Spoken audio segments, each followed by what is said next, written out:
اعوذ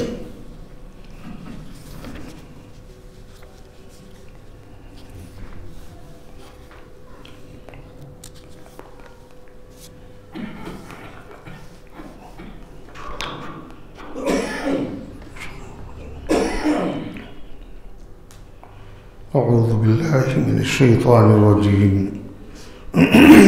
بسم اللہ الرحمن الرحیم قل یا اہل الکتاب تعالوا الی کلمۃ سواء بیننا وبینکم الا نعبد الا اللہ ولا نشرک به شیئا ولا يتخذ بعضنا بعضا اربابا من دون اللہ فإن تولوا فقولوا اشهدوا بأننا مسلمون يا أهل الكتاب لم تحاجون في إبراهيم وما أنزلت التوراة والإنجيل إلا من بعده أفلا تعقلون ها أنتم هؤلاء حاججتم فيما لكم به علم فلم تحاجون في الله فلم تحاجون فيما ليس لكم به علم والله يعلم وأنتم لا تعلمون ما كان إبراهيم يهوديا ولا نصرانيا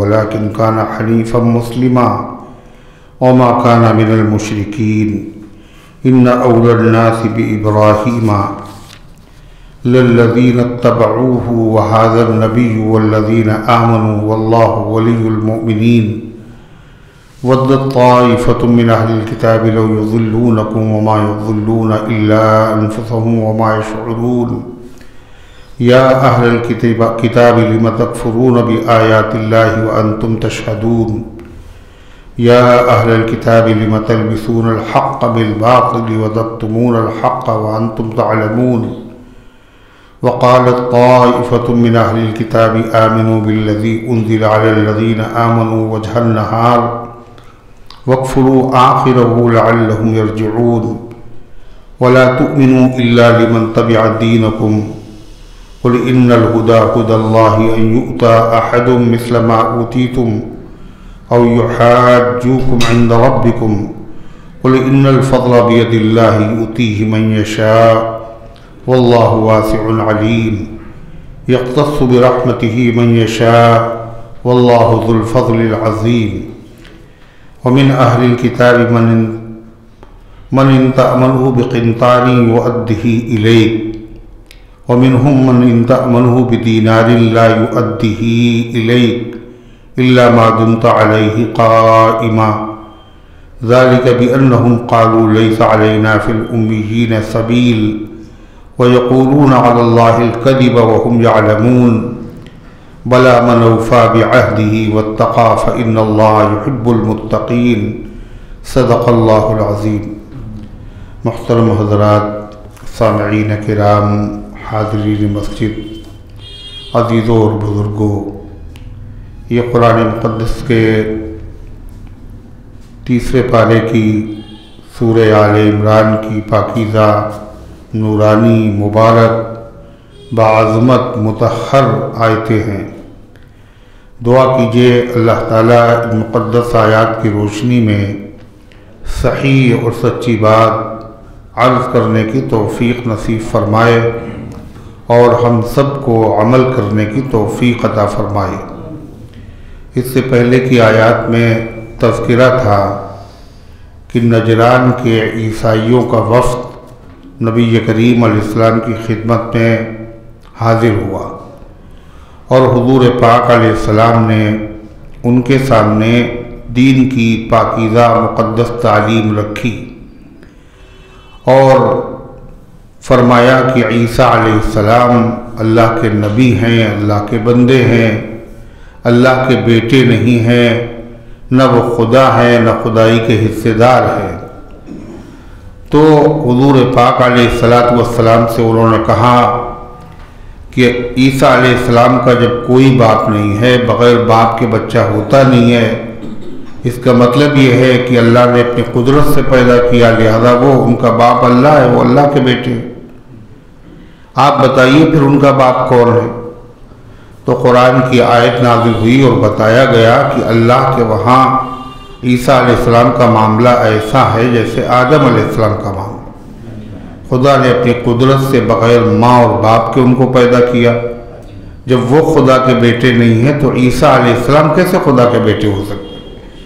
مگر وہ پھر بھی بضد ہوئے اور کسی طرح ماننے کے لیے تیار نہیں ہوئے، تو اللہ تعالیٰ نے اپنے حبیب صلی اللہ علیہ وسلم سے فرمایا کہ حجت کو تمام کرنے کے لیے اور بحث کو ختم کرنے کے لیے ان سے یہ کہہ دو تو اپنی بیوی بچوں کو میدان میں لے آؤ، اور ہم بھی اپنی بیوی بچوں کو اولاد کو لے آئیں گے، اور پھر اللہ تعالیٰ سے دعا کریں ہم میں سے جو جھوٹا ہے اس پر اللہ کا غضب نازل ہو، آؤ مباہلہ کر لیں۔ جب یہ تجویز آپ نے سامنے رکھی تو انہوں نے آپس میں مشورہ کر کے بتایا کہ نبی سے مباہلہ نہیں کرنا چاہیے، اور یقیناً یہ پیغمبر ہے، اگر ہم نے مباہلہ کیا تو اللہ کا غضب واقعی نازل ہو جائے گا اور ہم میں سے کوئی زندہ نہیں رہے گا۔ انہوں نے صلح کی پیشکش کی اور چلے گئے۔ اللہ تعالیٰ نے فرمایا جب انہوں نے اس بات کو نہیں مانا، اس کا مطلب یہ ہے ان میں سچی طلب نہیں ہے، یہ فسادی ہیں، یہ جان بوجھ کر کے انکار کر رہے ہیں، دلائل ان کے پاس نہیں ہے۔ آگے کی آیت میں اللہ نے نجران کے عیسائیوں سے کہا، دوسرا قول یہ ہے کہ اس سے یہودیوں سے کہا، اور تیسری بات یہ ہے کہ تمام یہودی اور عیسائی سب سے خدا نے کہا، اور اپنے پیغمبر سے فرمایا کہ قل آپ کہہ دیجئے یا اہل الکتاب، اے کتاب والو، اے توریت والو، انجیل والو، تعالوا الی کلمۃ سواء بیننا وبینکم، آؤ ایک ایسی بات کی طرف جو ہمارے اور تمہارے درمیان میں برابر ہے، یعنی اس میں ہمارا اور تمہارا کوئی اختلاف نہیں ہے، لہذا وہ بات تو مان لو۔ جب کسی آدمی سے اختلاف ہو کسی بات میں تو اسلام کے داعی کو کیا کرنا چاہیے؟ سب سے پہلے اختلافی بات نہ رکھے، بلکہ کہے کہ جو بات ہمارے تمہارے درمیان میں متفق ہے کم سے کم اس کو تو مان لو، تو اس طریقے سے کیا ہوگا؟ اتحاد ہو جائے گا۔ تو اللہ تعالیٰ فرماتا ہے اے پیغمبر ان سے کہو آؤ ایسی بات کی طرف جو ہمارے اور تمہارے درمیان میں برابر ہے۔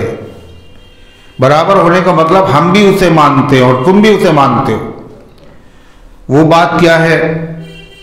اللہ نعبد الا اللہ ولا نشرک بہ شیئا، کہ ہم عبادت نہیں کریں گے سوائے اللہ اور اس کے ساتھ کسی کو شریک نہیں کریں گے، اس لیے کہ جتنی بھی آسمانی کتابیں ہیں ان تمام آسمانی کتابوں کی پہلی تعلیم کیا ہے؟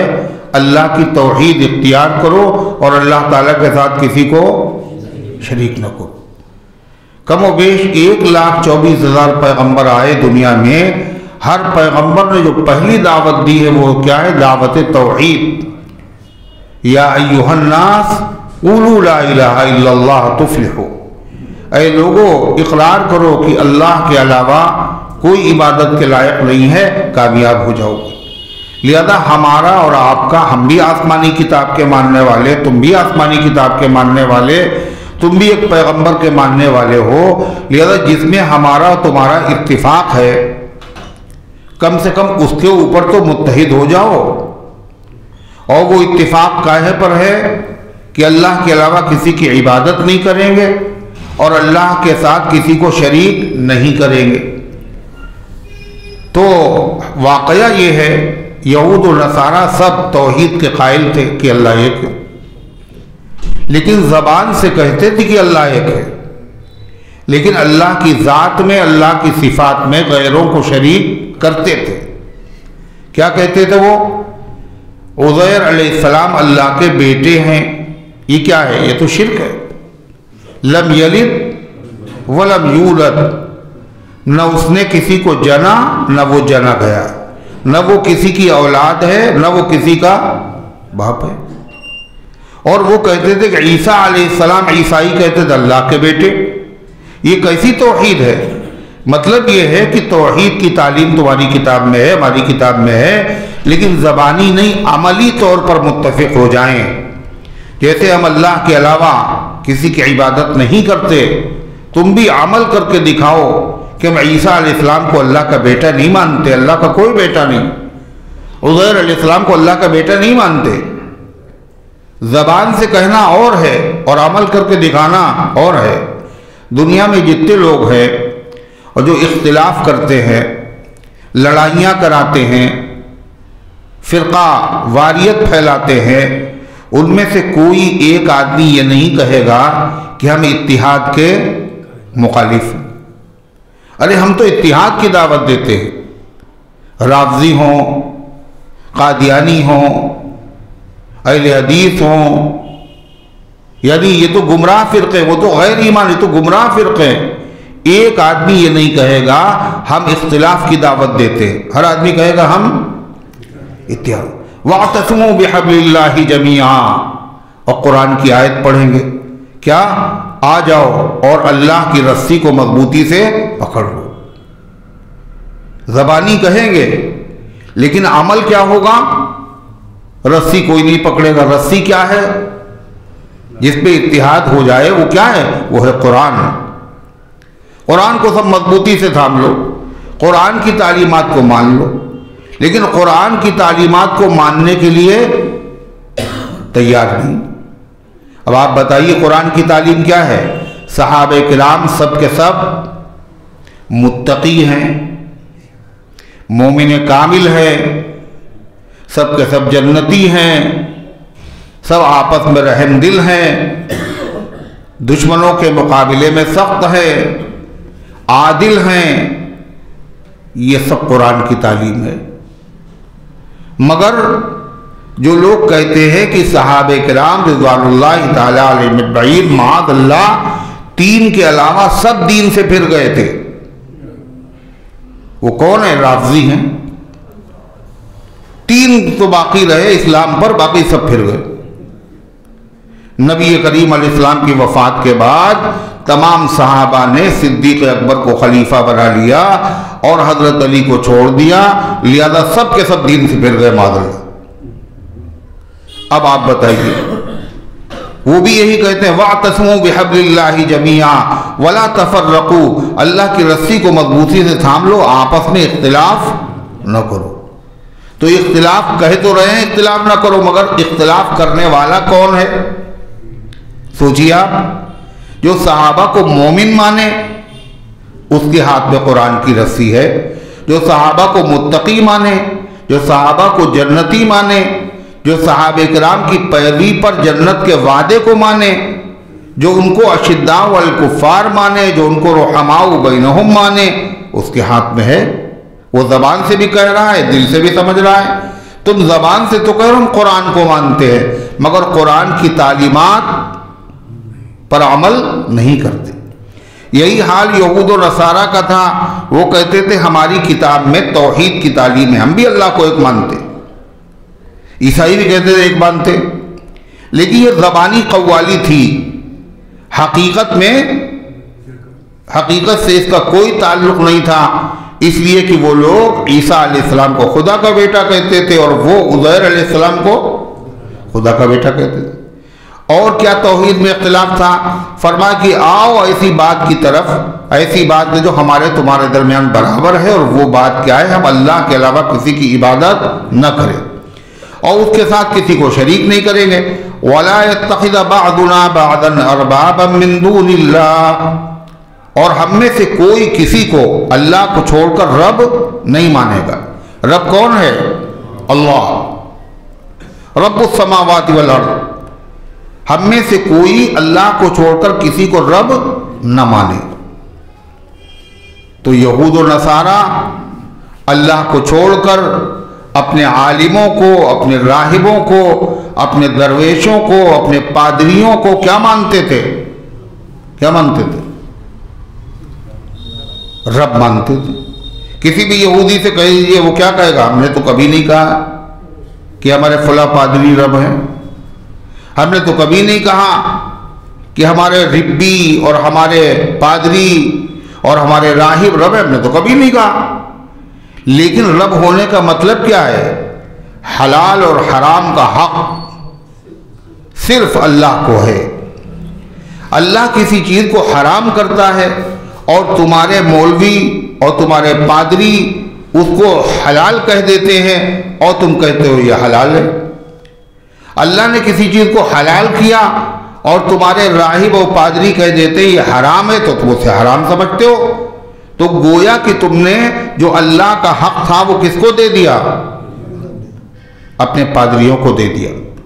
حدیث میں آتا ہے کہ ایک صحابی ہیں، ان کا نام ہے حضرت عدی ابن حاتم۔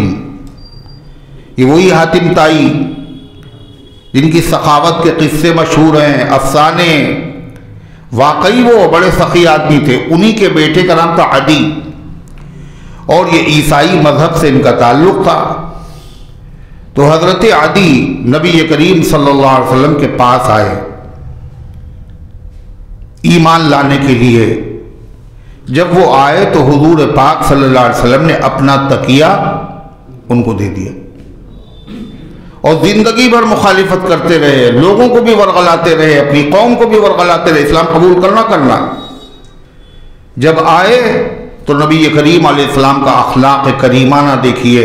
حضور پاک صلی اللہ علیہ وسلم نے، اس لیے کہ شریف زادے ہیں، شریف قوم کے سربراہ ہیں، اپنا مبارک تکیہ دے دیا اور خود بیٹھ گیا بغیر تکیے کے، بغیر گدے کے، اور آپ نے فرمایا عدی کب تک بھاگتے رہو گے تم توحید سے؟ تمہیں نہیں پتا اللہ کے علاوہ کوئی کرنے والی ذات نہیں ہے؟ تو حضور میں اسی لیے آیا ہوں۔ اور اس کے بعد انہوں نے کلمہ پڑھ لیا۔ آپ نے فرمایا کہ یہ تمہارے گلے میں کیا ہے؟ گلے میں ان کے صلیب کا نشان پڑا ہوا تھا، لٹک رہا تھا۔ حضرت عیسیٰ علیہ السلام کو پھانسی دینے کا جو عقیدہ ان کا ہے، پھانسی دے دی گئی، تو اس کا جو نشان ہے یہ گلے میں عیسائی لوگ لٹکاتے۔ تو آپ نے فرمایا اس بت کو گلے سے نکال دو، اس لیے کہ یہ غلط ہے۔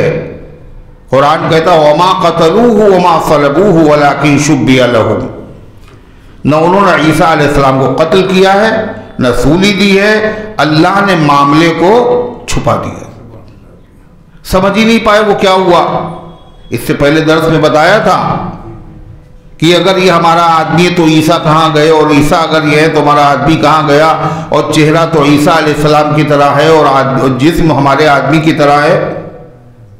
تو اللہ نے معاملے کو چھپا دیا، لہذا یہ بت ہے، اس کو اتار کے پھینکو، اور اتار دیا۔ پھر انہوں نے کہا کہ قرآن کہتا ہے کہ عیسائیوں نے اپنے پادریوں کو، اپنے علماء کو، اپنے راہبوں کو رب بنا لیا، حالانکہ پوری عیسائی قوم میں کوئی پادریوں کو رب نہیں کہتا۔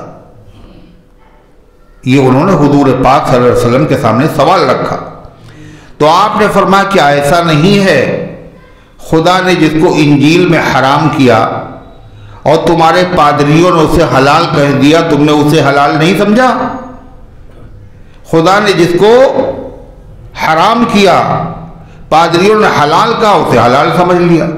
جس کو خدا نے حلال کہا اور پادریوں نے حرام کہا، تم نے اسے حرام سمجھ لیا۔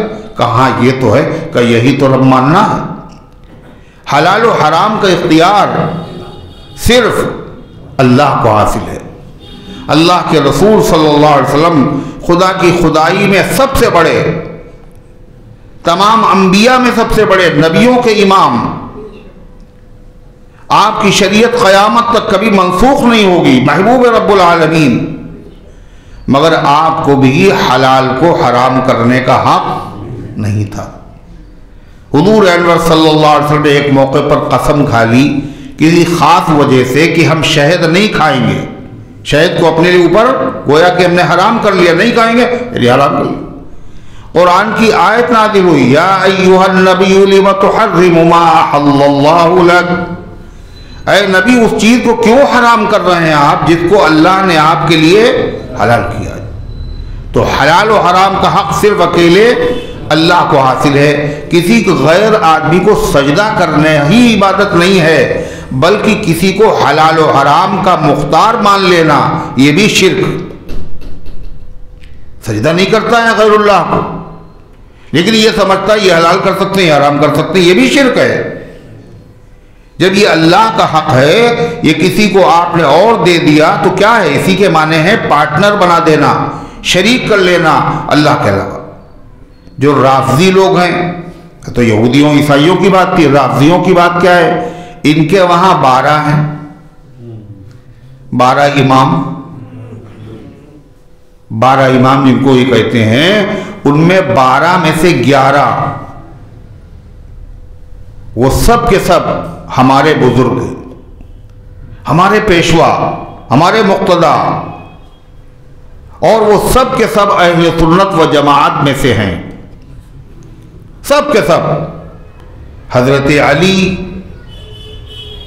حضرت حسن، حضرت حسین، حضرت زین العابدین، حضرت امام باقر، اور حضرت امام جعفر صادق، موسیٰ کاظم، علی نقی، علی تقی، موسیٰ رضا، حسن عسکری، یہ سب کے سب ہمارے بزرگ، ہمارے مقتدی، ہمارے پیشوا ہیں، اور یہ سب کے سب اہل سنت و جماعت میں سے ہیں. انہوں نے کوئی بات اہل سنت و جماعت کے عقیدے کے خلاف کبھی نہیں کہی.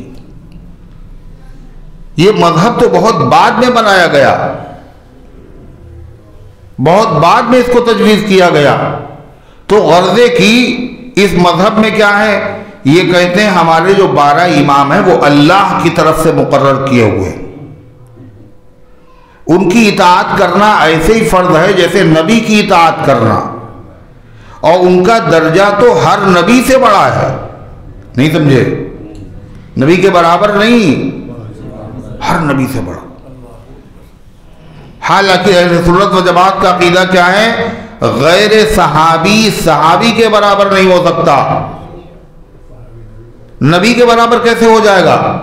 جو صحابی نہ ہو، چاہے جتنا بڑا ہو، چاہے جتنا بڑا ہو، وہ صحابی کے برابر. حضور پاک صلی اللہ علیہ وسلم نے فرمایا کہ ابھی کچھ لوگ آنے والے ہیں، صحابہ سے کہا، اور وہ ایسے لوگ ہیں کہ اتنے عبادت گزار ہیں، اتنے عبادت گزار ہیں کہ ان کی عبادت کے سامنے تم لوگ اپنی عبادت کو کم سمجھو گے. صحابہ سے حضور نے کہا کچھ لوگ ایسے آنے والے ہیں ابھی، ان کی عبادت اتنی زیادہ ہے کہ تم ان کی عبادت کو دیکھ کر اپنی عبادت کو کم سمجھو گے. تو صحابہ کرام نے عرض کیا پھر اللہ کے پیغمبر وہ تو نبیوں کے برابر ہوں گے، وہ تو ہم سے افضل ہوں گے. آپ نے فرمایا یہ کیا بات کی تم نے یہ کیا بات کی؟ ان کا حال یہ ہوگا چاہے جتنے بڑے وہ عبادت گزار ہوں، اگر تم نے 1 مد آدھا مد جو صدقہ کیا ہے اور وہ سب مل کر کے یا ان میں کا کوئی بھی احد پہاڑ کے برابر سونا خیرات کرے، پھر بھی تمہاری فضیلت کو وہ پہنچ نہیں سکتا. یہ کس نے بتایا مسئلہ؟ اللہ کے نبی نے. کیوں؟ تم صحابی ہو، وہ صحابی نہیں. غیر صحابی صحابی کے برابر نہیں ہو سکتا ہے، تو غیر صحابی یا صحابی نبی کے برابر کیسے ہو سکتا ہے؟ سب سے اونچا مقام نبوت ہے. مگر ان کے وہاں عقیدہ کیا ہے کہ یہ جتنے امام ہیں یہ سب کے سب درجے میں نبیوں کے برابر نہیں ہیں، بلکہ نبیوں سے بھی آتے.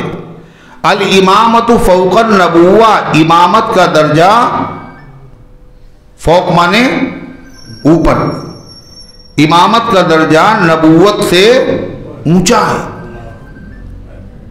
سارے ہمارے امام ہر نبی سے افضل. اور اس کے بعد دوسری بات کیا کہی؟ اور سارے ہمارے امام آخری نبی محمد الرسول اللہ صلی اللہ علیہ وسلم سے افضل تو نہیں ہیں، مگر درجے میں نبی کے برابر ہے. کس کے؟ حضور کے برابر ہے. سوچیے آپ، پوری دنیا میں مسلمانوں میں بڑا اختلاف ہے، مگر اس مسئلے میں کسی مسلمان کا اختلاف نہیں ہے کہ اللہ کے نبی سے بھی کوئی افضل ہو سکتا ہے یا آپ کے درجے کے برابر بھی کوئی ہو سکتا ہے سوائے اس طبقے کے. یہ تو کہتے ہیں کہ ہمارے تمام امام ہر نبی سے اعلیٰ ہیں اور ہمارے نبی صلی اللہ علیہ وسلم کے فضیلت میں، بزرگی میں بالکل برابر کے. یہ کیا ہے؟ یہ ایمان ہے. یہی ہے اتحاد قائم رکھو، آپس میں اختلاف نہ کرو، اللہ کی رسی کو مضبوطی سے پکڑے رکھو. کیا یہی اللہ کی رسی، یہی قرآن نے بتایا؟ قرآن نے کیا بتایا؟ قرآن نے یہ بتایا فَأُولَٰئِكَ مَعَ الَّذِينَ أَنْعَمَ اللَّهُ عَلَيْهِمْ مِنَ النَّبِيِّينَ. سب سے پہلے نبیوں کا ذکر کیا، پھر وَالصِّدِّيقِينَ وَالشُّهَدَاءِ وَالصَّالِحِينَ. سب سے اونچا درجہ قرآن بتاتا ہے وہ نبوت کا درجہ، اس سے اونچا کوئی درجہ ہے ہی نہیں، اور کسی نبی کے برابر کوئی نہیں.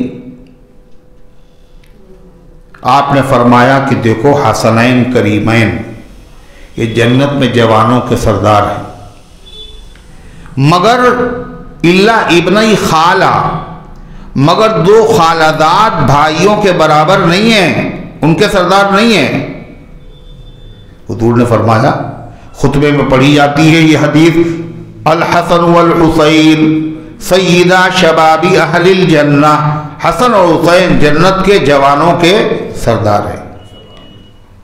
تو فرمایا نبی کریم علیہ السلام نے اللہ ابنی خالہ، مگر دو خالداد بھائیوں کے امام نہیں ہیں، ان کے سردار نہیں ہیں. دو خالداد بھائیوں سے مراد اس سے پہلے بتا چکے ہیں حضرت عیسیٰ علیہ السلام اور حضرت، ارے نہیں بھائی، حضرت یحییٰ علیہ السلام خالداد. کیوں؟ یہ نبی ہے. پھر ایک بات اور امام اہل سنت رحمۃ اللہ نے بتائی، جو بڑے بڑے پڑھے لکھے لوگ، سمجھدار لوگ بھی نہیں جانتے. یہ امام اہل سنت کا فیض. حضرت نے فرمایا کہ حضرت سیدنا حضرت حسن اور حسین رضی اللہ تعالیٰ عنہما جنت میں نوجوانوں جوانوں کے سردار ہوں گے. اس کا کیا مطلب ہے؟ جنت میں کوئی بوڑھا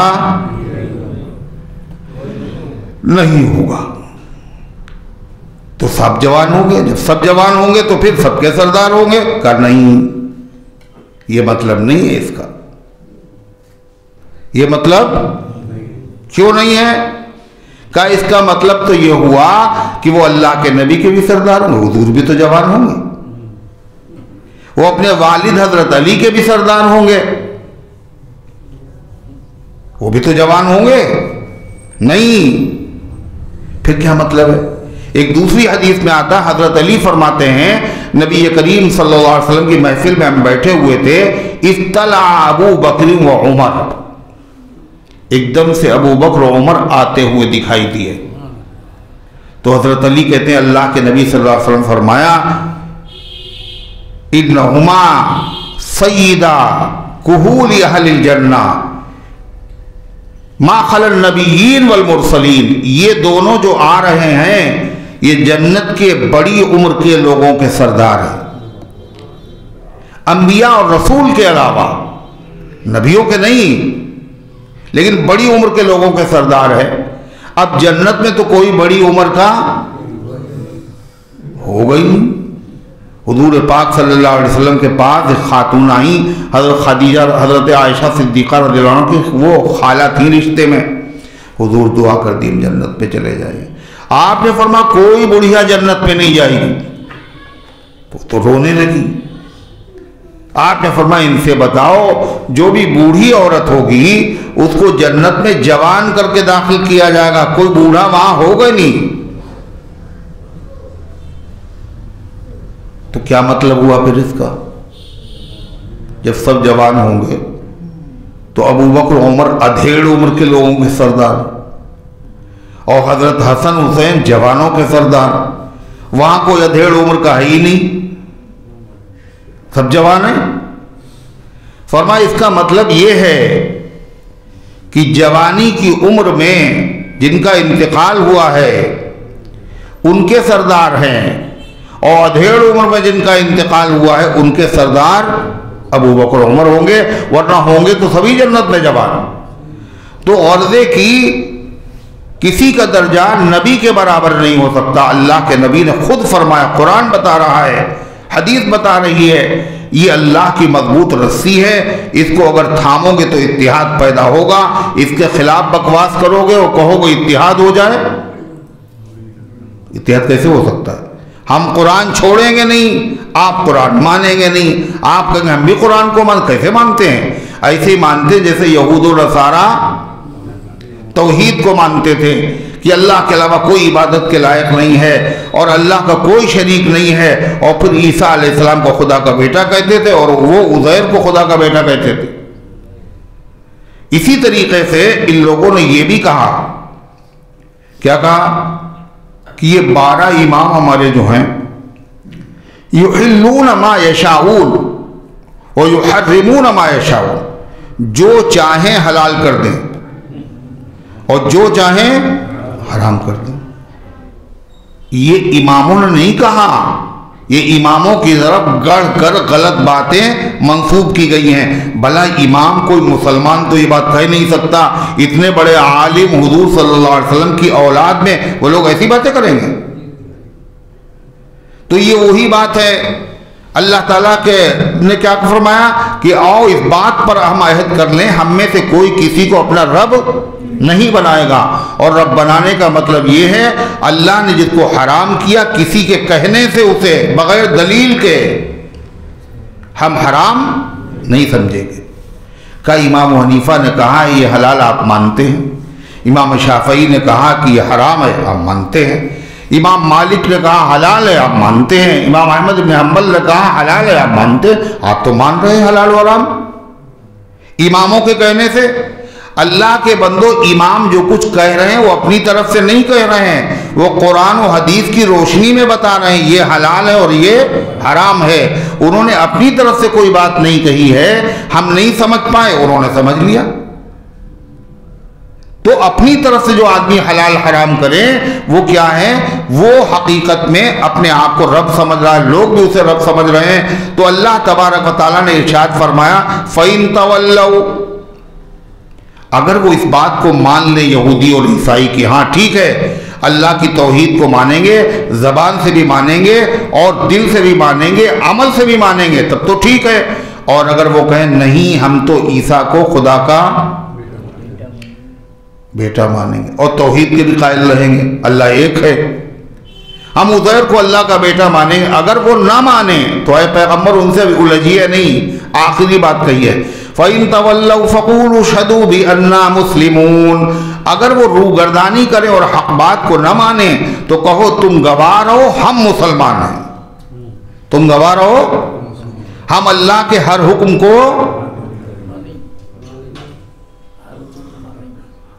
کو زبان سے بھی مانتے ہیں، دل سے بھی مانتے ہیں اور اسی کے مطابق عمل کرتے ہیں، تم مانو یا نہ مانو۔ اللہ فرماتا ہے یا اہل الکتاب لم تحاجون فی ابراہیم، یہود و نصارہ جس طریقے سے توحید کے سب قائل ہیں، یہودی بھی عیسائی بھی، لیکن توحید عمل کے اعتبار سے توحید کے قائل نہیں، مشرک ہیں، ایسے یہودی عیسائی مسلمان یہ سب کے سب ابراہیم علیہ السلام سے محبت تعظیم اور توقیر میں سب ایک ہے۔ عیسائی بھی ان کو مقتدا سمجھتے ہیں، یہودی مقتدا، مسلمان بھی سمجھتے ہیں ابراہیم علیہ السلام خلیل اللہ۔ لیکن مسئلہ یہاں بھی وہی ہے، یہودیوں نے کیا کہا کہ ابراہیم علیہ السلام جو ہے وہ یہودی تھے، وہ ہمارے ہیں، اس لیے کہ ان کا جو مذہب تھا وہ وہی تھا جو ہمارا مذہب ہے۔ عیسائیوں نے کہا ہم کیوں پیچھے رہے، کہا ابراہیم ہمارے تھے، اس لیے جو ان کا مذہب تھا جو ہمارا مذہب یہی ابراہیم کا بھی مذہب تھا، یعنی معاذ اللہ وہ عیسائی تھے، یہودی کہہ رہے وہ یہودی تھے۔ مکے کے مشرکین نے کہا جو کسی نبی کو نہیں مانتے تھے انہوں نے کہا کہ ابراہیم کا جو مذہب ہے وہ ہمارا مذہب ہے، اور ان کا مذہب کیا تھا؟ وہ 360 بتوں کی پوجا کرتے تھے۔ اور ابراہیم کا مذہب کیا تھا؟ انہوں نے بتوں کو اپنے ہاتھ سے توڑ دیا تھا۔ دعویٰ کرنے میں کیا جاتا ہے؟ ہم ابراہیم والے، وہ کہتے ہیں ہم ابراہیم والے، ہم ابراہیم والے۔ مسلمانوں کا ابراہیم سے کوئی تعلق نہیں۔ اللہ تعالیٰ فرماتا ہے ان سے کہہ دو کہ اس بات میں بحث نہیں کرنا چاہیے جس میں معلومات نہ ہو، معلومات نہ ہو۔ یہ بتاؤ یہودیت کب سے ہے؟ جب سے توریت نازل ہوئی۔ عیسائیت کب سے ہے؟ جب سے انجیل نازل ہوئی۔ ابراہیم علیہ السلام کب ہوئے؟ توریت و انجیل سے بہت پہلے وہ تو دنیا میں آئے ہیں۔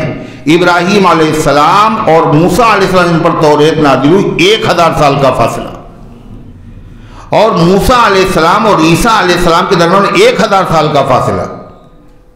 جب یہودیت نصرانیت بعد میں پیدا ہوئی ہے تو ابراہیم یہودی کیسے ہو جائیں گے؟ عیسائی کیسے ہو جائیں گے؟ سنیے اللہ کیا کہہ رہا ہے، یا اہل الکتاب لما تحاجون فی ابراہیم، اے کتاب والو کیوں حجت کرتے ہو ابراہیم علیہ السلام کے بارے میں کہ وہ یہودی تھے یا عیسائی تھے؟ وما انزلت التوراۃ والانجیل الا من بعدہ، اور نہیں نازل کی گئی توریت اور انجیل مگر ابراہیم علیہ السلام کے بعد۔ تو یہودیت نصرانیت بعد میں پیدا ہوئی ہے اور ابراہیم علیہ السلام بہت پہلے۔ افلا تعقلون، عقل سے کام نہیں لیتے؟ دوسرے ابراہیم علیہ السلام کا جو طریقہ تھا وہ طریقہ تمہارا نہیں ہے، جو ان کی ملت تھی وہ ملت بھی نہیں ہے، جو مسائل ان کے تھے وہ مسائل بھی تم نہیں کرتے، صرف زبانی دعویٰ ہے۔ اللہ فرماتا ہاں انتم ہؤلاء حاججتم فیما لکم بہ علم، تم وہی لوگ ہو، تم نے اس میں بحث کی جس میں تھوڑی بہت تمہیں معلومات تھی، لیکن وہ بھی کچی تھی، کہ عیسیٰ علیہ السلام کے بارے میں تم نے بحث کی بغیر باپ کے پیدا ہوئے، مگر اس بحث میں تم نے کیا کہا؟ بغیر باپ کے تو پیدا ہو مگر ان کا خدا باپ ہے، کہا نہیں کہا؟ عیسیٰ علیہ السلام خدا کہا، کیوں کہا؟ اس لیے کہ اللہ تعالیٰ مردوں کو زندہ کرتا ہے، عیسیٰ علیہ السلام مردوں کو زندہ کر دیتے تھے، جبکہ عیسیٰ علیہ السلام کہتے ہیں بِإِذْنِ اللَّهِ، اللہ کے حکم سے اٹھ کے کھڑا ہو جا۔ تو اس میں تو تمہیں معلومات تھی مگر کچی معلومات تھی۔ تم نے کہا عیسیٰ کا باپ خدا ہے، ان کا عیسیٰ خدا ہے، مگر ابراہیم کے بارے میں تو تمہیں کچھ بھی معلومات ہی نہیں ہے۔ اللہ فرماتا ہاں انتم ہؤلاء حاججتم فیما لکم بہ علم، تم ایسے ہو جو تو حجت کر چکے ہو ایسی چیز کے بارے میں جس میں تمہیں معلومات تھی۔ فلم تحاجون فیما لیس لکم بہ علم، تو کیوں حجت کرتے ہو ایسی چیز کے بارے میں جس میں تمہیں سرے سے معلومات ہی نہیں؟ اس سے معلوم یہ ہوا جس چیز کے بارے میں معلوم نہ ہو اس میں بحث کیا کہنا چاہیے؟ ہم پوچھ کے بتائیں گے بھئی ہمیں نہیں پتا، یہ ہمارا موضوع نہیں ہے۔ یہ نہیں کہ ٹانگ ٹوٹی صحیح پھر بھی اڑائے رکھی ہے، نہیں معلومات ہے پھر بھی لگے پڑے۔ قرآن اس سے منع کر رہا ہے، دخل نہ دو جس کے بارے میں معلومات نہیں ہے۔ جب معلومات نہ ہو تو اپنے علم کو حوالے کرنا چاہیے کس کے؟ اللہ کے۔ صحابہ کا حال یہی تھا، حضور جب ان سے کچھ پوچھتے تھے تو کیا کہتے تھے؟ اللہ ورسولہ عالم، اللہ اس کا رسول بہتر جانتا ہے، کہتے تھے نہیں کہتے تھے؟ اور جب تمہیں معلومات نہیں ابراہیم کے بارے میں تو کیوں کہا تم نے یہودی تھے، کیوں کہا تم نے عیسائی تھے؟ اللہ کے حوالے کرو، اللہ بہتر جانتا ہے کہ ابراہیم علیہ السلام کیا تھے۔ سنیے اللہ کہتا ہے واللہ یعلم وانتم تعلمون، اور اللہ جانتا ہے اور تم نہیں جانتے۔ اللہ کیا بتا رہا ہے؟ فیصلہ کس کا معتبر ہوگا؟ اللہ کا۔ ابراہیم علیہ السلام کیا تھے سنیے، ما کان ابراہیم یہودیا ولا نصرانیا ولکن کان حنیفا مسلما۔ ابراہیم علیہ السلام نہ یہودی تھے نہ وہ نصرانی تھے، لیکن وہ حنیف تھے، صراط مستقیم پر چلنے والے تھے، مسلم فرما بردار تھے۔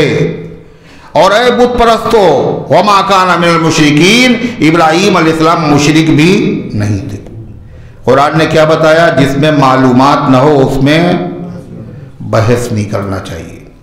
حدیث میں آتا ہے کہ ایک صحابی حاضر ہوئے اور کہنے لگے کہ اے اللہ کے رسول، یہ میرا بیٹا نہیں ہے، میری بیوی کہتی ہے کہ یہ آپ کا بیٹا، اور میں کہتا ہوں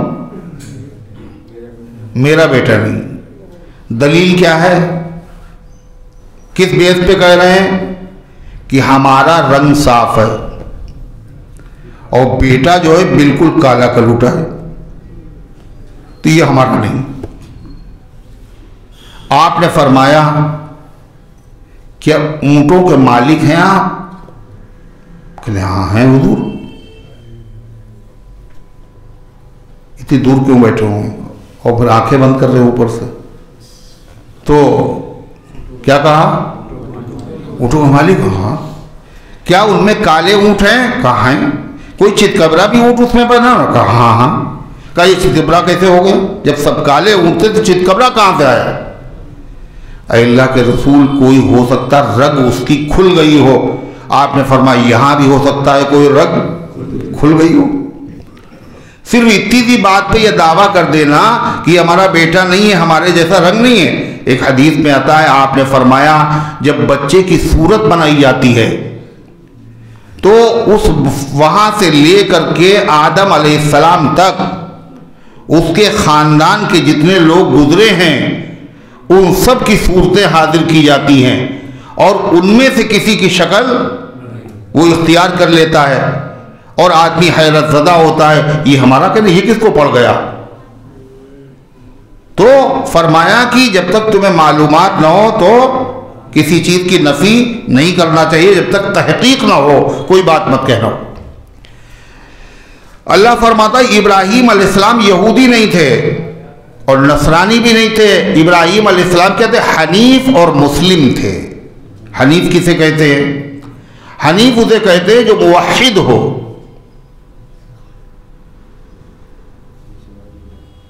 کیا ہے؟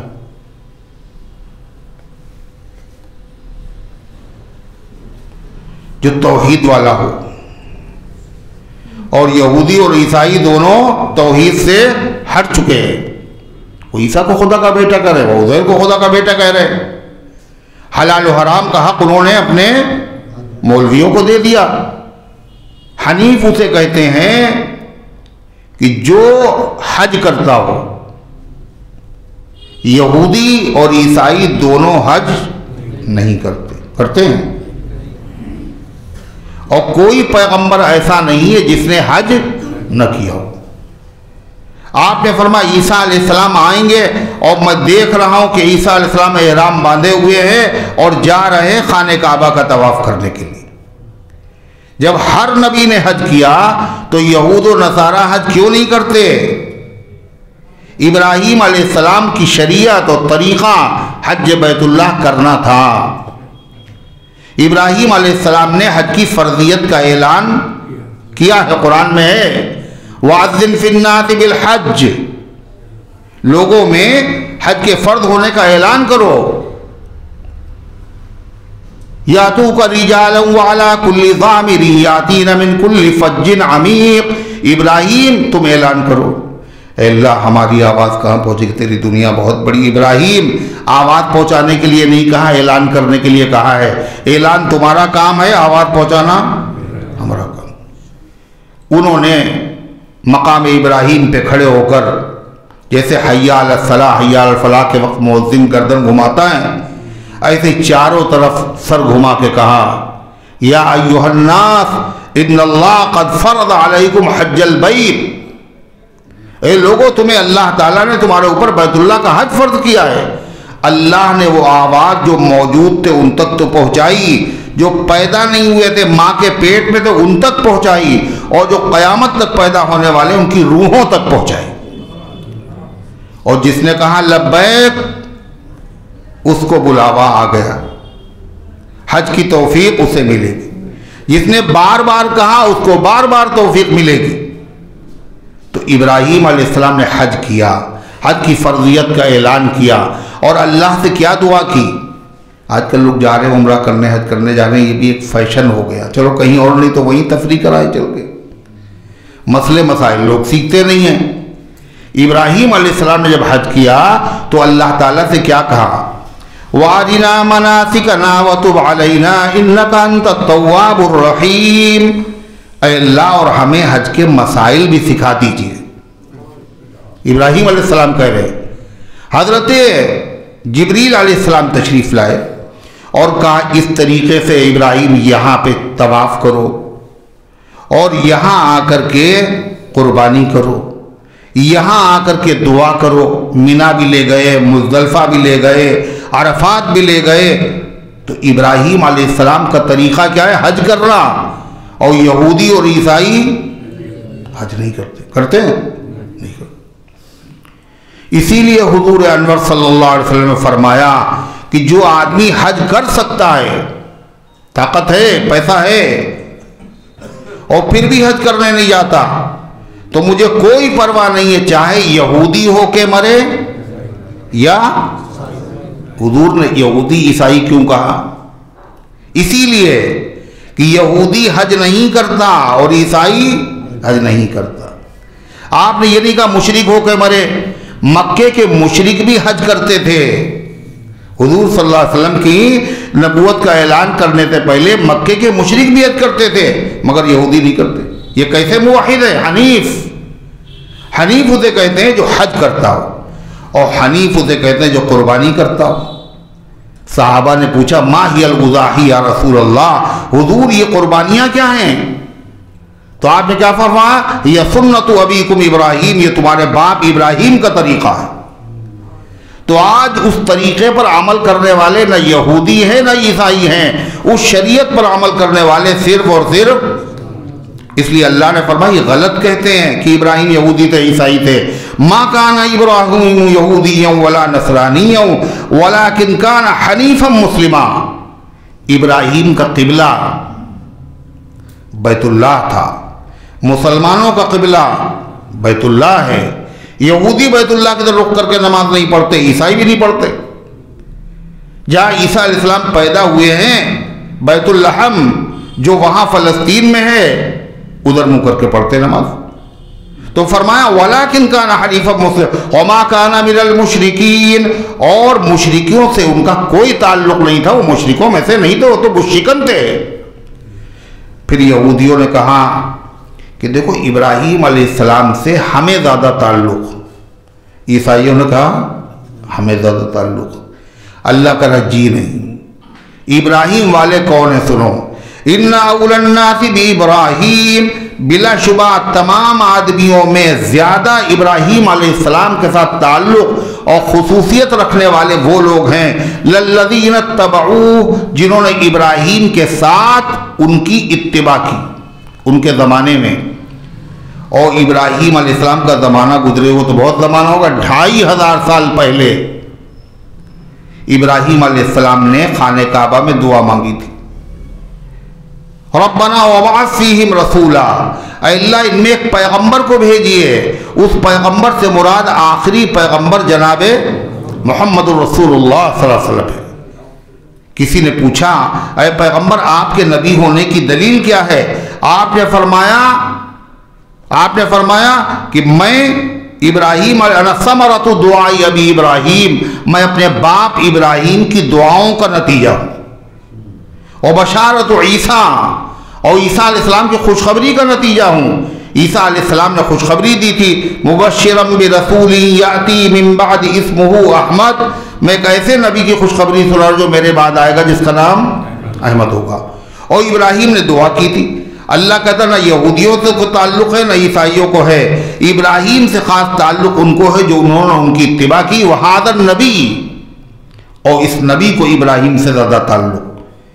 یہ نبی شکل کے اعتبار سے، سیرت کے اعتبار سے، صورت کے اعتبار سے ابراہیم علیہ السلام کے مشابہ بھی ہیں۔ اور یہی نہیں والذین آمنوا، اور جو قیامت تک ایمان والے ہیں ان سب کو ابراہیم علیہ السلام سے تعلق ہے، اور یہ سارے نمازی ہیں، اور یہ نمازی ہر نماز میں کہتے ہیں اللہم صلی علی محمد وعلی آل محمد کما صلیتا علی ابراہیم کما بارکت علی ابراہیم، اے اللہ نبی پر ایسی رحمت نازل فرما جیسی تو نے ابراہیم اور ان کی اولاد پہ نازل فرمائی تھی۔ ابراہیم کا نام لیتے نہیں لیتے ہیں۔ فرمایا واللہ ولی المؤمنین، اور اللہ تعالیٰ ایمان والوں کا مددگار ہے۔ مطلب جب اللہ تبارک و تعالیٰ کو ایمان والے اللہ کی توحید کے قائل ہیں، اس کے حکموں کے فرما بردار ہیں، تو اللہ کی حمایت بھی ایمان والوں کو حاصل ہوگی، یہودیوں اور عیسائیوں کو حاصل نہیں ہوگی۔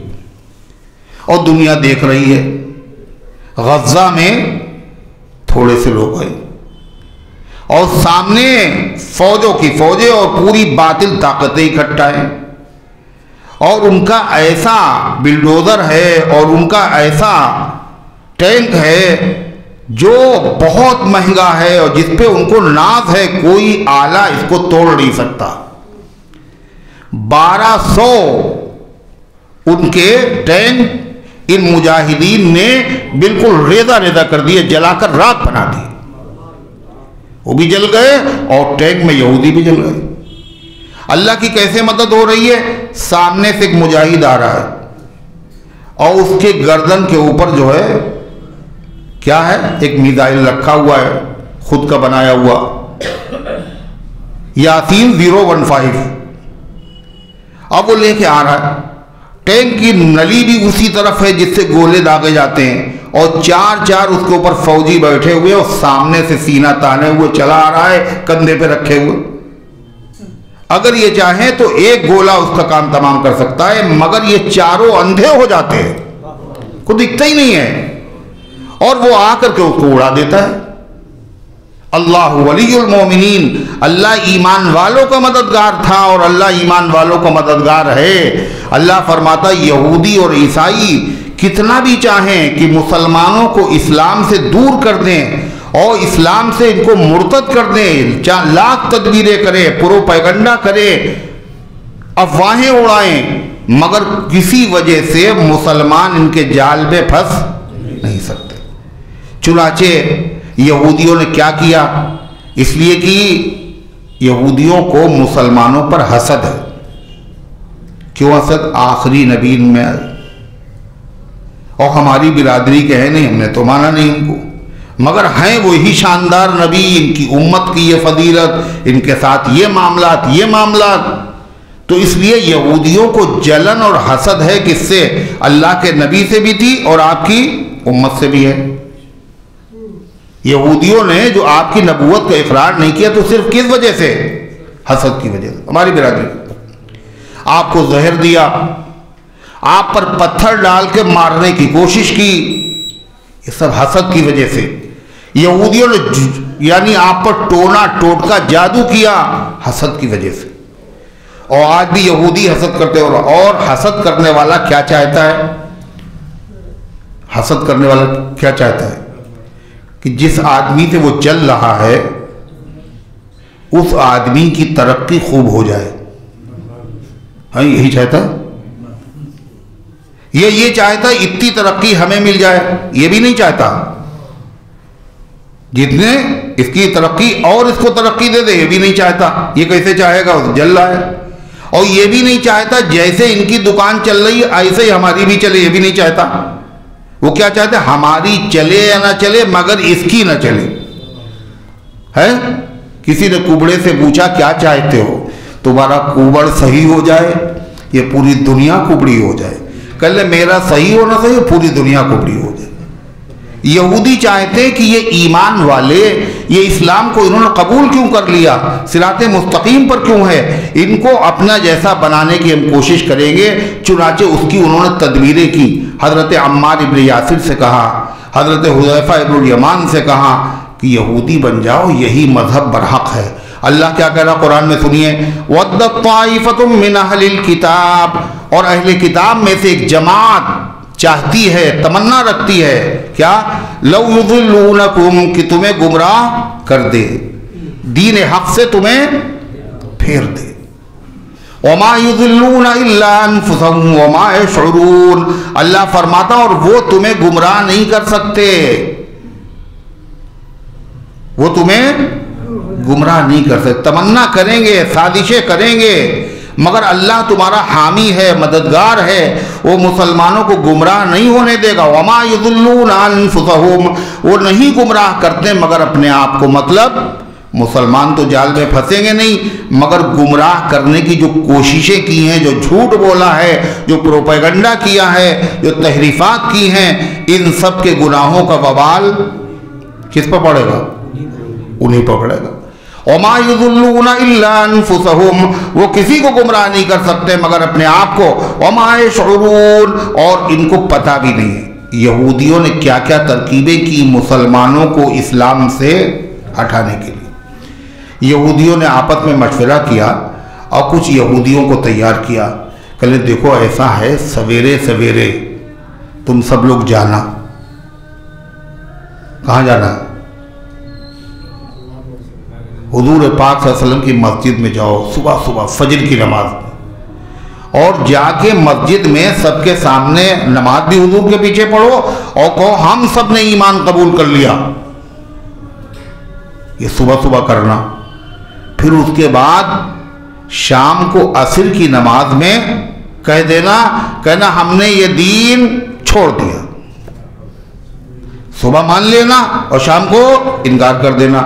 جب تم شام کو انکار کرو گے تو مسلمان شک میں پڑ جائیں گے. کیوں؟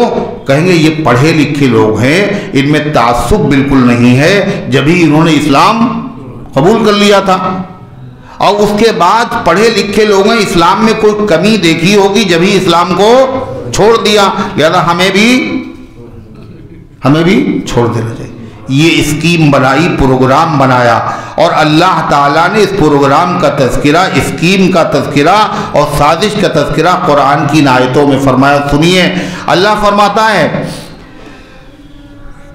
فرمایا اللہ تبارک و تعالیٰ نے، یا اہل الکتاب لم تکفرون بآیات اللہ. وہ آیت تو آگے ہے، یہ دوسری آیت کا مطلب ہے. یا اہل الکتاب لم تکفرون بآیات اللہ وانتم تشہدون. اے کتاب والو، اللہ کی آیتوں کا انکار کیوں کرتے ہو؟ اور حالانکہ تم جانتے ہو یہ آیت ہے ہمارے وہاں. مطلب یہودیوں کے وہاں، عیسائیوں کے وہاں جو کتابیں تھیں، ان کتابوں میں علامتیں لکھی ہوئی تھیں آخری پیغمبر کی، اور لکھا ہوا تھا کہ یہی آخری پیغمبر ہیں. اگر ان کا زمانہ تمہیں مل جائے تو ان پر ایمان بھی لانا اور ان کی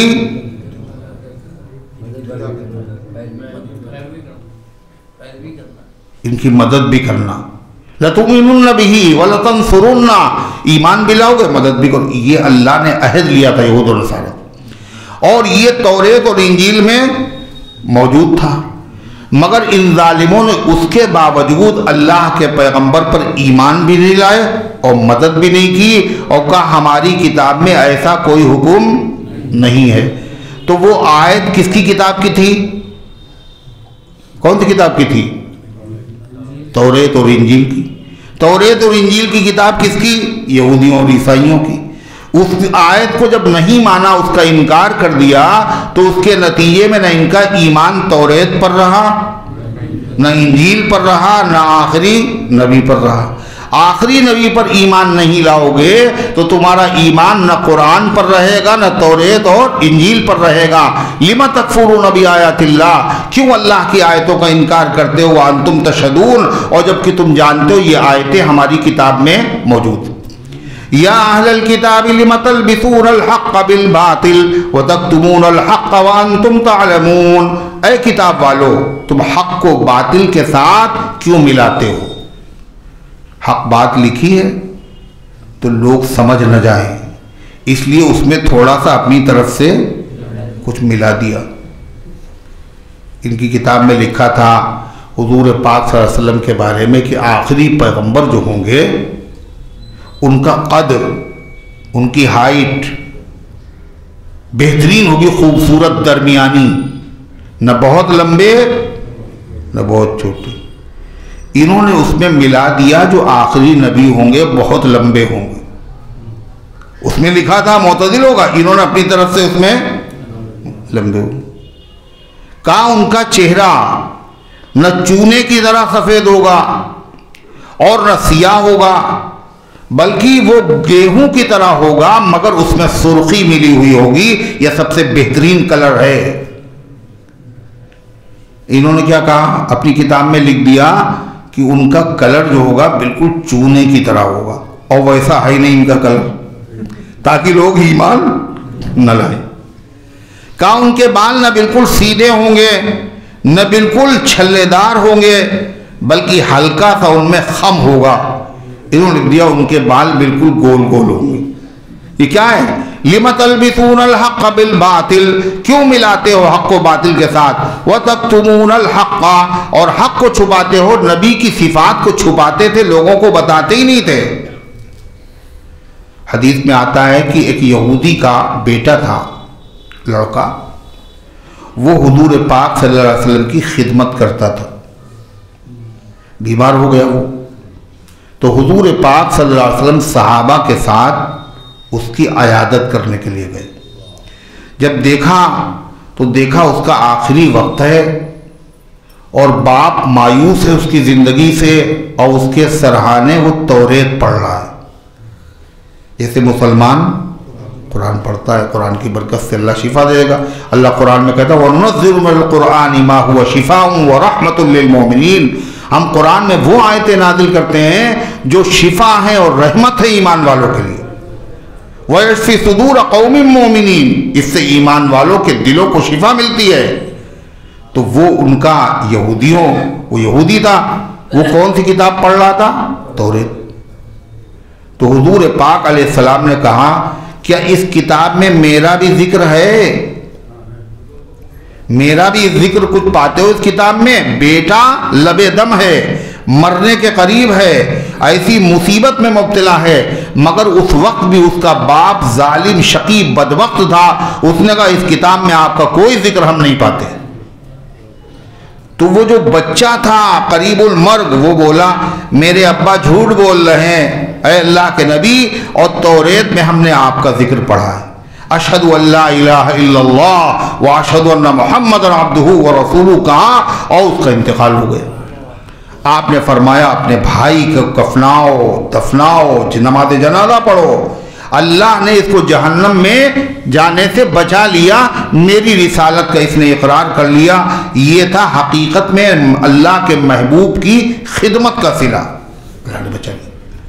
تو یہودی اتنے ظالم ہیں، جانتے ہیں پھر بھی نہیں۔ اللہ تعالیٰ فرماتا ہے الذین یجدونہ مکتوبا عندہم فی التوراۃ والانجیل، ایسے نبی کی اتباع کرو جس کو توریت اور انجیل میں وہ لکھا ہوا پاتے ہیں۔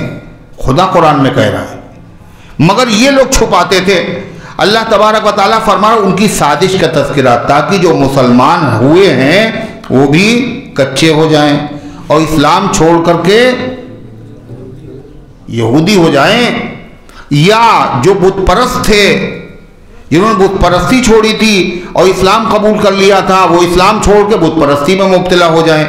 تو انہوں نے کیا اسکیم بنائی تھی؟ صبح ایمان لے آؤ اور شام کو انکار کر دو۔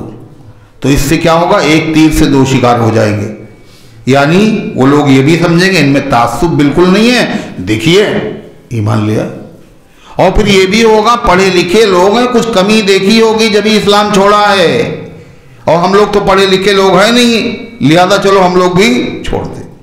اللہ اس سازش کا ذکر وقالت طائفۃ من اہل الکتاب، اور کہا ایک جماعت نے اہل کتاب میں سے آمنوا بالذی انزل علی الذین آمنوا وجہ النہار، ایمان لے آؤ اس کتاب پر جو اتاری گئی ہے ایمان والوں پر۔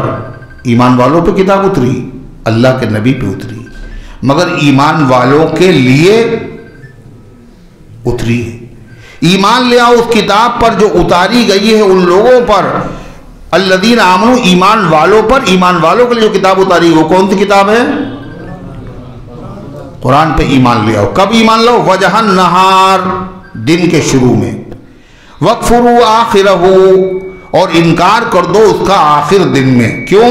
لَعَلَّهُمْ يَرْجِعُونَ، کیا عجب ہے یہ لوگ بھی دین سے پھر جائیں۔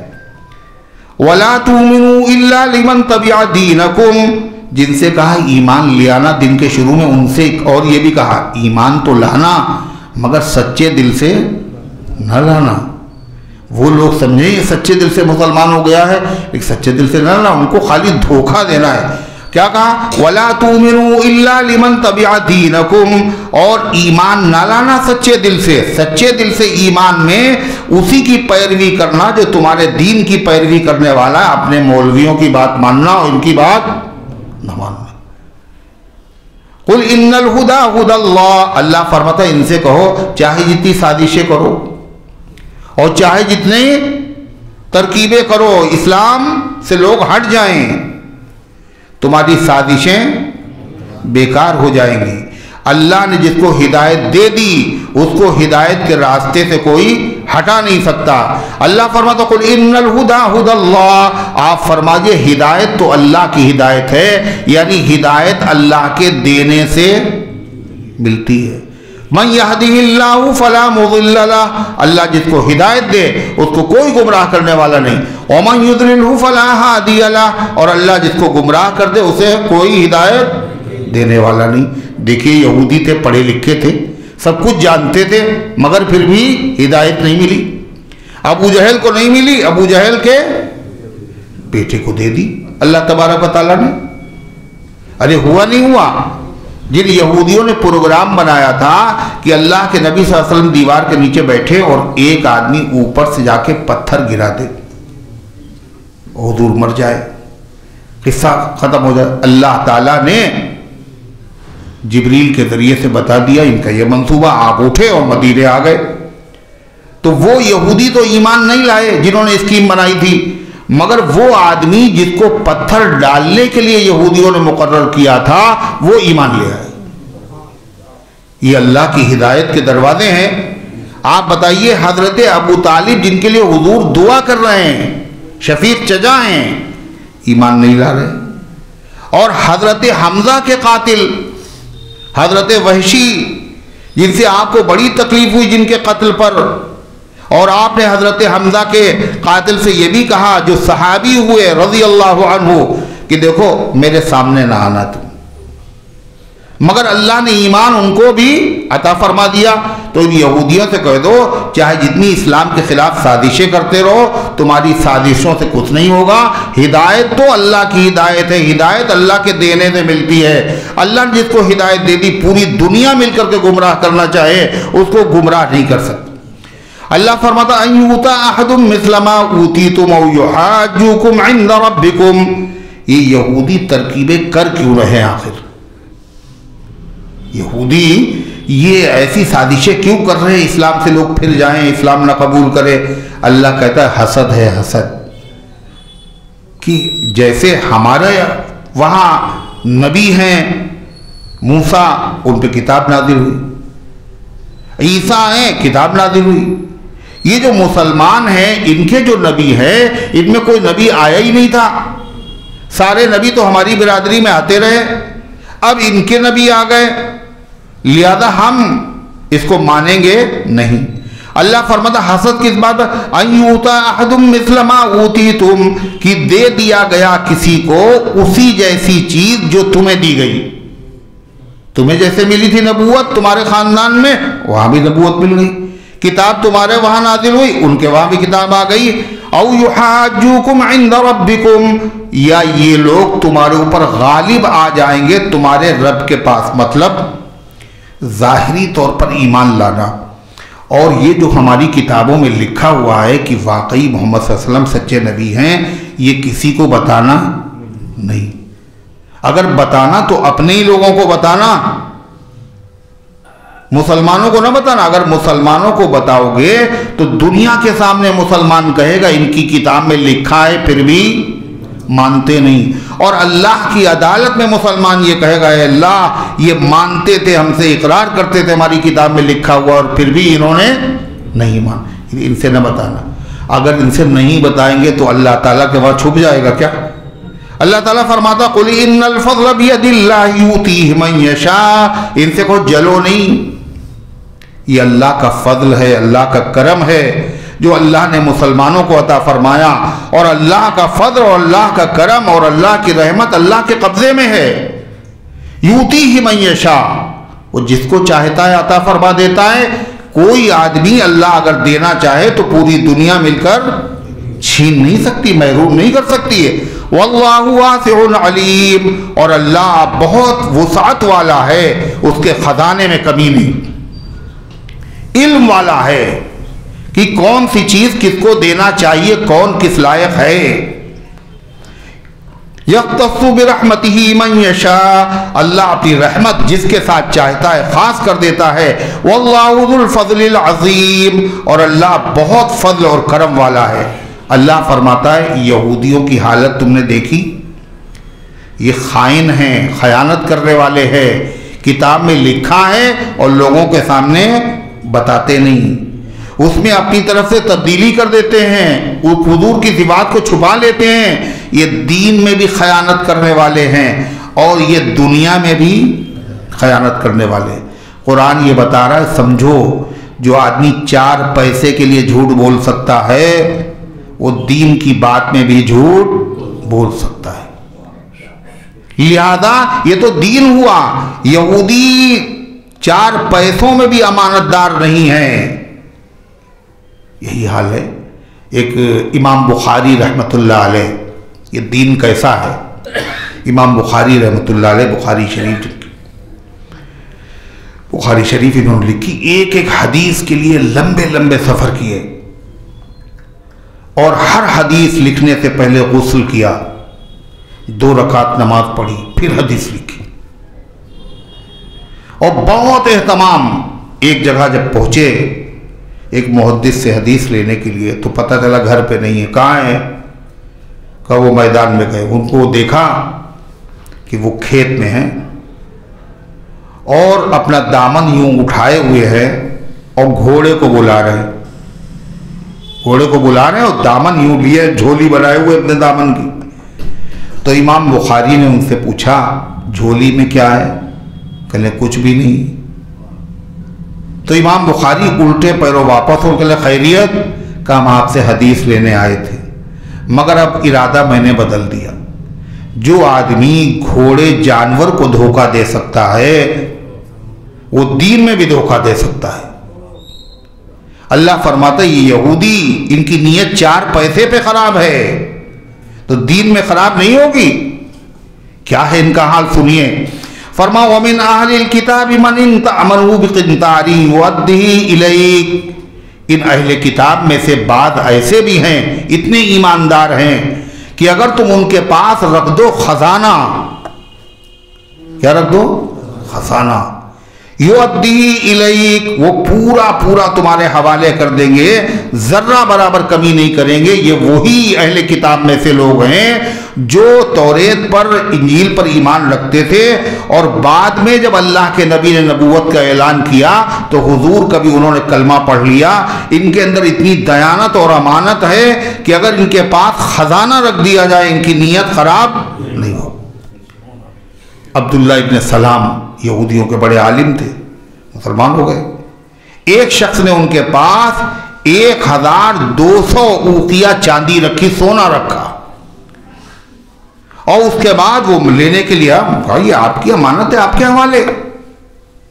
اللہ فرماتا یہ تو وہ ہیں جو نبی کے غلام بن گئے، مگر جو باقی یہودی ہیں ان لوگوں کا حال کیا؟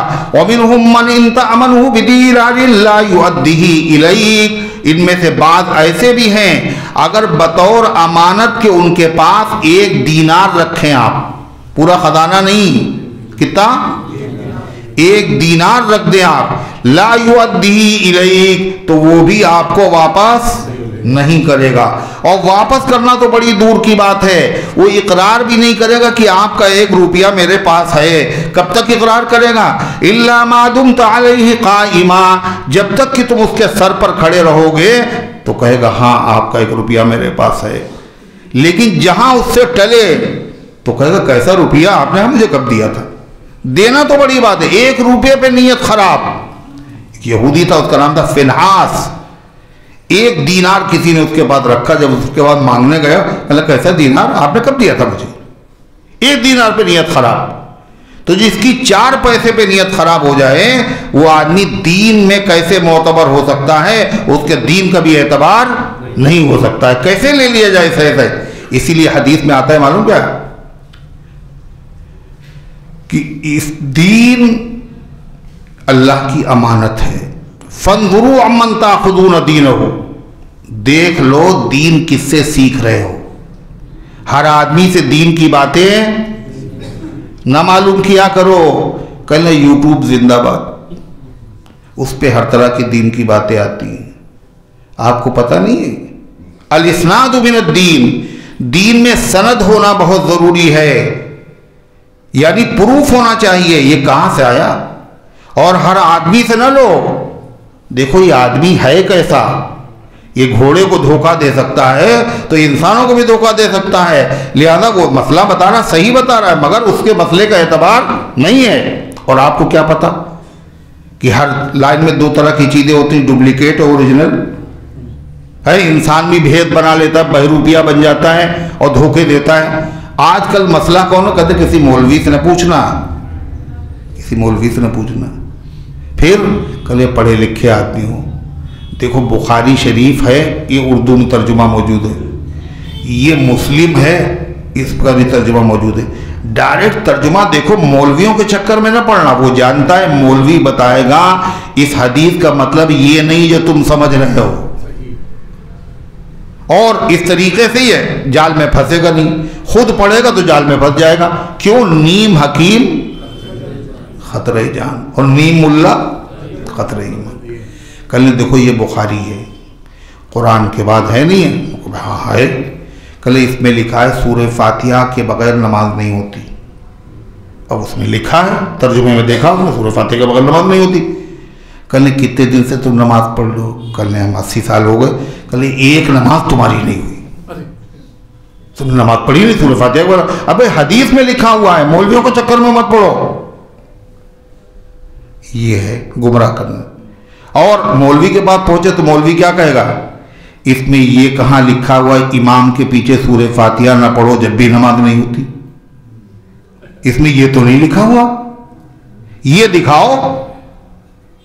ویسے سورہ فاتحہ پڑھو، اکیلے پڑھو، یہ امام بنو، لیکن جب مقتدی بنو امام کے پیچھے تو تمہیں کچھ پڑھنے کی ضرورت نہیں ہے. کیوں؟ امام کی قرات مقتدی کی قرات ہے. سورہ فاتحہ پڑھنا فرض مقتدی پر نہیں ہے. اور بات بھی سمجھ میں آتی ہے کہ اگر آپ آئے اور امام صاحب چلے گئے رکوع میں، ہے نا، تو آپ کیا کریں گے؟ پہلے کھڑے ہو کے سورہ فاتحہ پڑھیں گے نا. جب تک پڑھیں گے آپ کا رکوع امام تک میں اللہ سمیع اللہ لمن حمیدہ. ارے ہوتا ہے نہیں ہوتا؟ رکوع جس کو مل گیا اس کو رکعت مل گئی. کیسے مل گئی؟ جب سورہ فاتحہ پڑھنا فرض تھا مقتدی کے اوپر اور اس نے سورہ فاتحہ پڑھی نہیں، رکوع میں چلا گیا. فرض جب چھوٹ جائے تو نماز نہیں ہوتی. اس لیے بہلائیں گے. کتاب دیکھ لو، تم تو پڑھے لکھے آدمی ہو. کسی مولوی سے نہ پوچھنا. مولوی سے پوچھو گے تو بتا دے گا سب.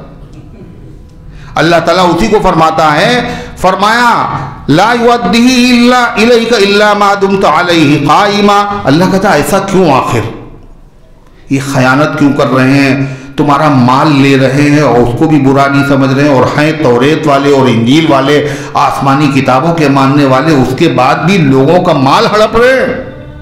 ایسا کیوں ہے؟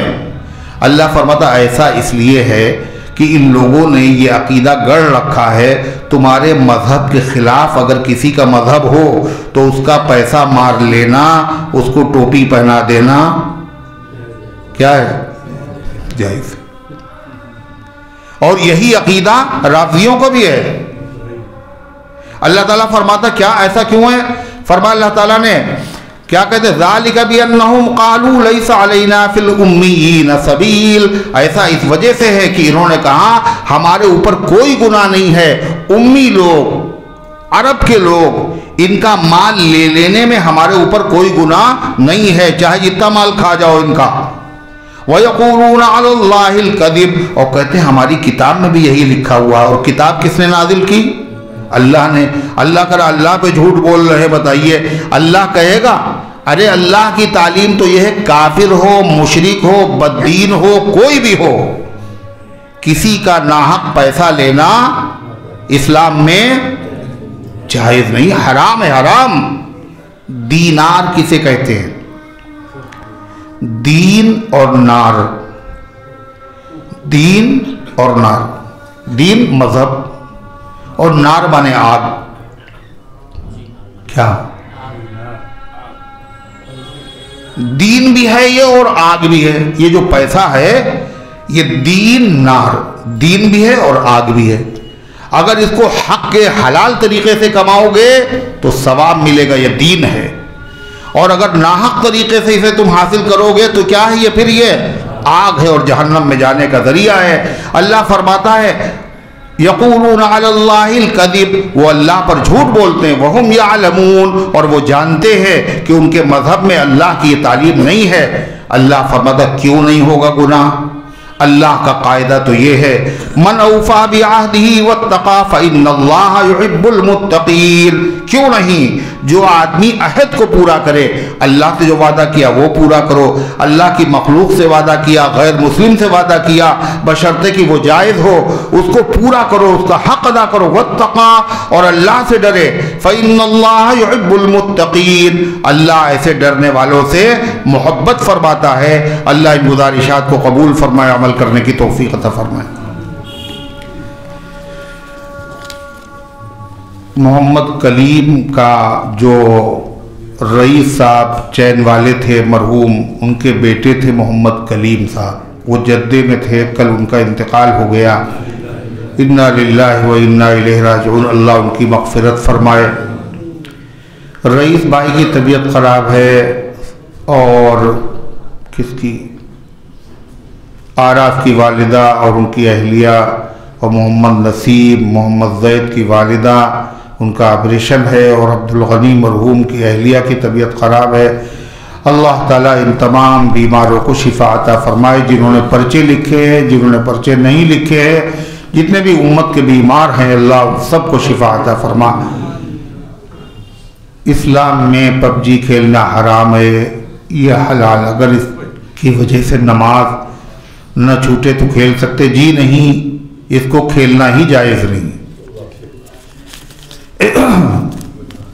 اللہم صلی علی سیدنا وعلی آل سیدنا کما تحب و ترضى عدد ما تحب و ترضى۔ اللہم انت السلام و منک السلام تبارکت یا ذا الجلال والاکرام۔ ربنا آتنا فی الدنیا حسنہ وفی الآخرۃ حسنہ وقنا عذاب النار۔ اللہم احفظنا من کل بلاء الدنیا وعذاب الآخرہ۔ اے اللہ ہم سب کی حاضری کو اپنی رحمت سے قبول فرما، ایمان کامل عطا فرما، اعمال صالحہ کی توفیق عطا فرما، نفس و شیطان کے دھوکے سے، برے کاموں سے، بری باتوں سے اللہ ہم سب کی حفاظت فرما۔ اے اللہ رحمت والے، رضا والے، مغفرت والے، جنت والے کام کرنے کی توفیق عطا فرما۔ اے اللہ گناہوں سے سچی توبہ کرنے کی توفیق عطا فرما، اور اس پر قائم رہنے کی توفیق عطا فرما۔ اے اللہ تیری توفیق کے بغیر کچھ نہیں ہوتا، کچھ نہیں ہوا، کچھ نہیں ہوگا۔ اے اللہ ہم سب توفیق کے طالب، اے اللہ شریعت پر چلنا آسان فرما دے۔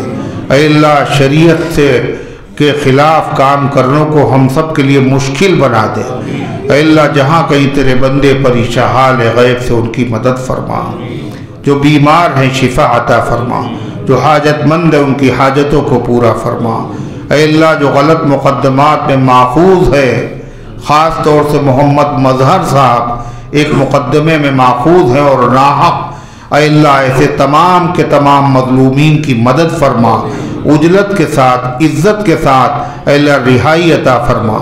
اے اللہ جن کو رشتوں کی طلب ہے اچھے رشتوں کے انتظامات فرما دے۔ اے اللہ جن کے رشتے طے ہو چکے ہیں ان کو خیریت کے ساتھ پائے تکمیل تک پہنچا دے۔ اے اللہ جو شادی شدہ ہے مگر اولاد سے محروم ہے ان کو نیک اور صالح اولاد عطا فرما۔ جو کاروبار کے اعتبار سے پریشان ہیں ان کے کاروبار میں برکت عطا فرما۔ جن کو ملازمت کی تلاش ہے اللہ ان کو اچھی ملازمتیں عطا فرما۔ اے اللہ جنہوں نے دعاؤں کے لیے کہا ہے یا لکھا ہے یا ان کا ہم پر حق ہے یا وہ امید رکھتے ہیں ان سب کے نیک مقاصد میں کامیابی نصیب فرما۔ اے اللہ مسجد اقصی کی حفاظت فرما، حرمین شریفین کی حفاظت فرما، دنیا کی تمام مساجد، مدارس، مراکز اسلامیہ کی حفاظت فرما، تمام ایمان والوں کی جان، مال، عزت اور آبرو کی حفاظت فرما، ہمارے ملک کی، ہمارے شہر کی فرقہ پرستوں کی شرارت سے حفاظت فرما۔ اے اللہ، مسجد اقصی کی حفاظت کے لیے جو جانی اور مالی قربانی پیش کر رہے ہیں، اے اللہ ان بندوں کے حال پر رحم فرما، کرم فرما، اپنی خاص نصرت اور حمایت کا معاملہ فرما۔ اے اللہ جو ظالم ظلم ڈھا رہے ہیں، اور اے اللہ بے گناہ اور مظلوم اور معصوم بچوں اور عورتوں پر اے اللہ 3 مہینے ہو گئے اور مستقل بمباریاں کر رہے ہیں، اے اللہ ان ظالموں کو عبرتناک سزا عطا فرما، اے اللہ ان ظالموں کو عبرتناک سزا عطا فرما، اے اللہ ان کو اسی دنیا میں ذلیل اور رسوا فرما دے، اے اللہ ان کے ناپاک وجود سے اس مقدس سرزمین کو پاک فرما دے، اے اللہ جو دنیا سے جا چکے ان سب کو معاف فرما، ہم سب کو اسلام پر زندہ رکھ، ایمان پر موت دے، ایمان والوں کے ساتھ حشر فرما، آمین یا رب العالمین، وصلی اللہ